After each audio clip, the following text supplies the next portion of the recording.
எல்லாருக்கும் வணக்கங்க.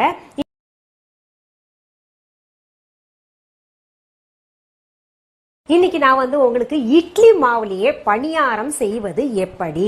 என்ன மேடம் இது என்ன பெரிய மூட்டையா அப்படின்னு நீங்க நினைப்பீங்க. அதாவது பெரும்பாலும் என்ன தெரியுமா, எல்லாரும் என்ன சொல்லுவாங்க, அந்த பணியாரத்துக்குன்னு தனியா ஒரு மாவு அரைக்கணும், அப்பதான் சுவையா இருக்கும்னு. நான் எல்லாம் அப்படி பண்ண மாட்டேங்க.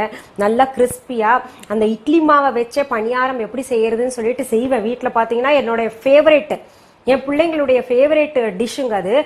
சொல்லுவாங்க வாரத்தில் ஒரு நாள் பணியாரம் செஞ்சு கொடுங்க அப்படின்னு சொல்லிட்டு. அவ்வளவு சுவையாக இருக்கும். சரி, அதற்கு தேவையான பொருட்கள் என்னென்னு பார்த்துடலாம். இட்லி மாவு 8 கரண்டி, கடலை பருப்பு 2 டீஸ்பூன், பச்சை மிளகாய் 3 பொடி பொடியாக அரிந்தது, கறிவேப்பிலை பொடி பொடியாக அரிந்தது 1 டேபிள் ஸ்பூன், பெரிய வெங்காயம் பொடி பொடியாக அரிந்தது 1, கொத்தமல்லி இலைகள் பொடி பொடியாக அரிந்தது 1 டேபிள் ஸ்பூன், நல்லெண்ணெய் தேவையான அளவு, உப்பு தேவையான அளவு. 4 பேர் நல்லா திருப்தியா சாப்பிடலாம், அந்த அளவுக்கு சொல்லியிருக்கேன். இப்போ அதிகமா வேணும்னா நீங்க கொஞ்சம் கூட எல்லாத்தையும் சேர்த்துக்கோங்க. கொஞ்சம் கொஞ்சம் எல்லாத்தையும் நீங்களே சேர்த்துக்கணுங்க. பணியாரம் செய்வதற்கு தேவையான பொருள்கள் என்னென்னு பார்த்துட்டோம். இப்போ அடுத்த ஸ்டெப்க்கு போலாங்க. நான் பாருங்க, அடுப்புல ஒரு பேன் வச்சிருக்கேன். அதை பற்ற வச்சுக்கலாங்க. அடுப்பு பற்ற வச்சுட்டு சூடாக விடலாம். ரொம்ப சுவையா இருக்கும். இன்னைக்கு நான் செய்யறது உப்பு போட்டு செய்யற பணியாரம். இன்னொரு நாளைக்கு உங்களுக்கு இனிப்பு பணியாரம் செஞ்சு காமிக்கிறேங்க, அதுவும் சுவையா இருக்கும். இப்போ உங்களுக்கு 2 பணியாரத்துல எது அதிகமா ஃபேவரேட் எல்லாருக்கும்னு பாத்தீங்கன்னா, எல்லாருக்கும் உப்பு பணியாரம் தான் ரொம்ப பிடிக்கும். ஏன்னா அது சட்னி கலர்ஃபுல்லா வச்சுட்டு சாப்பிட்றதுல எல்லாருக்கும் ரொம்ப பிடிக்கும். இப்போ பாருங்க, இப்போ பேன் சூடாயிருச்சு. அதுல கொஞ்சம் எண்ணெய் ஊத்திக்கலாம். இந்த எண்ணெய் உங்களுக்கு காய்கறி தாளிக்கிற எண்ணெய் கூட போட்டுக்கலாம், இல்லைன்னா நல்லெண்ணெய் கூட போட்டுக்கலாம், அது உங்களுடைய சாய்ஸ். இப்ப பாருங்க, எண்ணெய் நல்லா சூடாயிருச்சுங்க. இதுல நான் முதல்ல கடலைப்பருப்பு போடுறேங்க. நிறைய பேர் கடுகு போட்டு தாளிப்பாங்க, அது தேவையில்லை.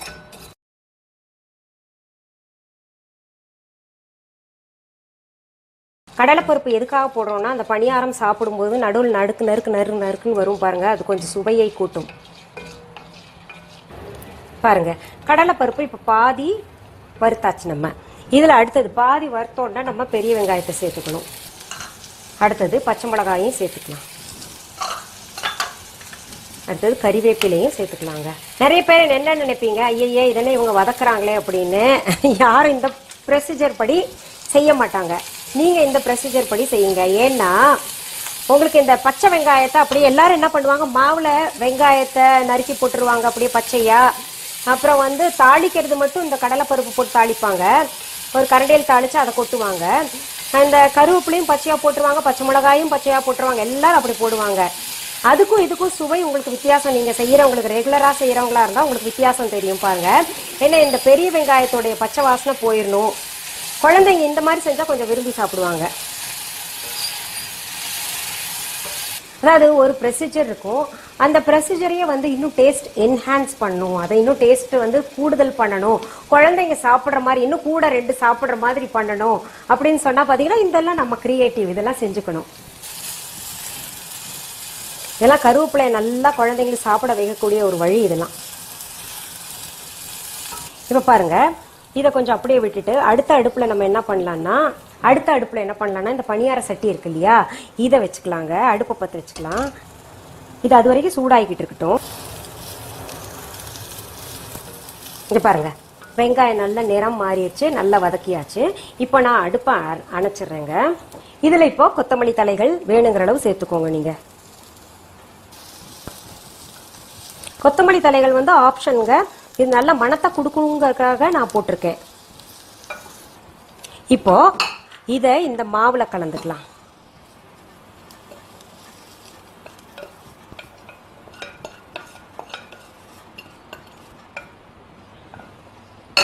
மாவுல கலந்து இதெல்லாம் போட்டிருக்கோம் இல்லையா, உப்பு கொஞ்சம் கம்மி ஆகும் இல்லையா மாவுல இருக்கிற உப்பு, அதனால கொஞ்சம் உப்பு சேர்த்துக்கலாம்.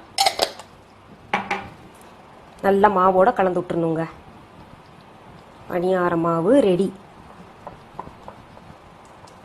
இப்போ அடுத்தது பாருங்க, இந்த இது கல்லு சூடாயிடுச்சு, பணியார கல்லு. அதுல ஒவ்வொரு சொட்டு எண்ணெய் விட்டுக்கணும்.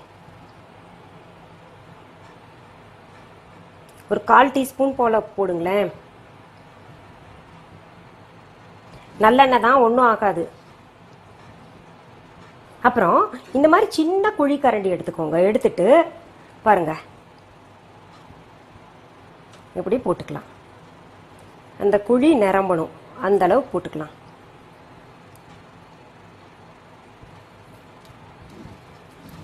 இப்போ என்ன பண்ணணும்னா நம்ம ஒரு தட்டை எடுத்து மூடி வச்சிடலாங்க.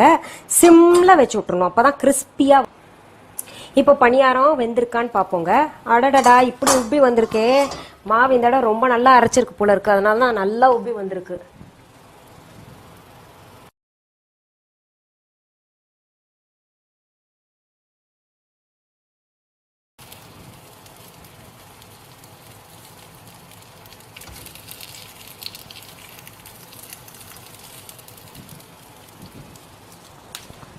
இப்ப பாருங்க நமக்கு இன்னொரு பக்கமும் வேகணும் இல்லையா, அதனால நம்ம திரும்ப மூடி வச்சிடலாம். இப்ப எவ்வளவு டியூரேஷன் விட்டோமே அந்த டியூரேஷன்லயே திரும்ப எடுத்து பாத்துக்கலாம். நம்ம அந்த எண்ணெய் வந்து அதே போதுங்க, ஆல்ரெடி இருக்கு இல்லையா அந்த எண்ணெய் போதும். இப்ப பாருங்க நம்ம மறுபடியும் திறந்து பார்க்கலாம். நல்லா பிரவுன் கலர்ல ஆயிடுச்சு பாருங்க. Wow crispy.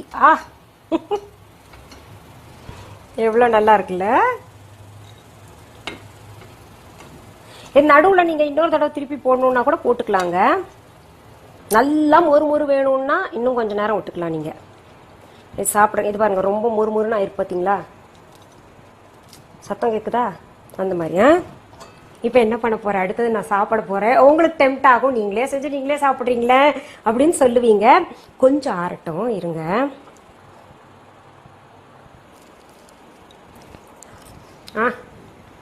ரொம்ப டேஸ்டா இருக்குங்க. சூடா இருக்கு, சாப்பிட முடியல அதனால வச்சுட்டேன். ரொம்ப சுவையா இருக்கு. குழந்தைங்களே கேட்பாங்க, என்ன அம்மா எப்ப பாரு தோசை, எப்ப பாரு இட்லி. இட்லியை பொறுத்துக்க மாட்டாங்க குழந்தைங்க, தோசையாவது சாப்பிட்டுருவாங்க. இது ஒன்னா நீங்க ஸ்கூல்ல இருந்து வந்த உடனே சாயந்தர நேரத்துல கூட ஒரு டிஃபன் ஐட்டமா கொடுக்கலாம். இல்ல ஒரு 2-3 சட்னி வச்சுக்கோங்க. தேங்காய் சட்னி வச்சுக்கோங்க, பூண்டு சட்னி வச்சுக்கோங்க, இல்லாட்டி பெரட்டை துவையல். அப்புறம் வேற ஏதாவது ஒரு சின்ன சாம்பார் மாதிரியோ, அது இல்லைன்னா கூட இன்னொரு சட்னியும் வச்சுட்டு பச்சை சட்னி கொத்தமல்லி சட்னி எல்லாம் செய்யலாம். புதினா கொத்தமல்லி சட்னி ரொம்ப சுவையா இருக்கும். எனக்கு ஃபீட்பேக் வந்து உங்க குழந்தைகிட்ட இருந்து வேணும், அப்புறம் நீங்களும் போடுங்க. சரி, மீண்டும் சந்திக்கலாமா? நன்றி.